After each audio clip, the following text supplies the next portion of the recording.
বলেন খাজা বাবা ভুয়া, আবার বলেন ভুয়া ভুয়া, খাজা বাবা ভুয়া, আবার বলেন চ্যালেঞ্জ তোলো, পৃথিবীকে চ্যালেঞ্জ তোলো। খাজা মঈনুদ্দিন চিশতি নাকি ভুয়া। মুস্তাকুন নবী বললেন খাজা মঈনুদ্দিন চিশতি রহমাতুল্লাহি আলাইহি নাকি ভুয়া।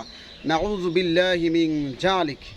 আমি বলবো মুস্তাকুন নবী তুমি ভুয়া, তোমার পড়াশোনা ভুয়া, তোমার শিক্ষা ভুয়া, তোমার আকীদা ভুয়া, তোমার ঈমান ভুয়া, তোমার আমল ভুয়া, তোমার যত এবিলিটি আছে সবগুলো ভুয়া।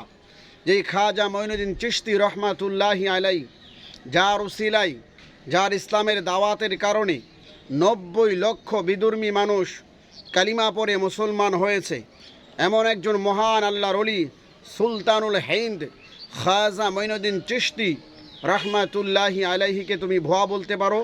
তোমার কত বড় সাহস! তোমার কবি পড়াশোনা ভুয়া, তোমার দেওবন্দের আকীদা ভুয়া। কারণ আল্লাহর ওলিরা যদি না আসতো, হয়তো তোমার পূর্বপুরুষও মুসলমান ছিল না।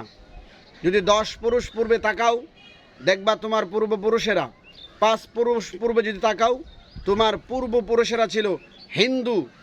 এই তোমার পূর্বপুরুষের মাথায় যারা টুপি দিয়েছেন তারাই ছিলেন খাজা মঈনুদ্দিন চিশতি রহমাতুল্লাহ আলাই, হযরত শাহজালাল শাহ মুজাররদ ইয়ামানি রহমাতুল্লাহ আলাই। এইরকম মহান অলিদের বিরুদ্ধে তুমি কলম ধরো, আবার বলো লা ইলাহা ইল্লাল্লাহ মুহাম্মাদুর রাসূলুল্লাহ সাল্লাল্লাহু আলাইহি সাল্লাম। এই কালিমার ভিতরে খাজারে ঢুকাও। খাজা কুদরিতে নাই, শরহে বেকায়ের মধ্যে নাই, বুখারীতে নাই, তিরমিজিতে নাই, মুসলিমে নাই, আকীদার ইমামও নাই। এতগুলো কথা বলো, তোমার যারা অডিয়েন্স রয়েছে তোমাকে হাকিমুন নফস বলে, তাহলে তোমার নামটা কি কালিমার ভিতরে আছে? এর অর্থ কি? তোমার কোনো মর্যাদা নাই? তোমার কথা মতে তুমি ভুয়া। খাজা মঈনুদ্দিন চিশতি রহমাতুল্লাহি আলাই কালিমা প্রচার করতে এসেছেন, কালিমার ভিতরে নিজের নাম যোগ করতে আসেনি। যদি তাই হতো তো তোমার নামও কালিমার মধ্যে নাই, তোমার 14 পুরুষের নাই, তোমার কোনো দেওবন আব্বাদের নামও কালিমার ভিতরে নাই। তার মানে এই সবগুলোই ভুয়া, কারণ কালিমার ভিতরে তো নাই, কালিমার ভিতরে তো ঢোকানো সম্ভব না। তাহলে সবগুলোই ভুয়া। তোমার কথা মতে তুমি ভুয়া, তোমার পড়াশোনা ভুয়া, তোমার আকীদা ভুয়া, তোমার সব কিছু ভুয়া। বাংলাদেশে এখনও আউলিয়া প্রেমিক রয়েছে, সুতরাং সাবধান হয়ে যাও।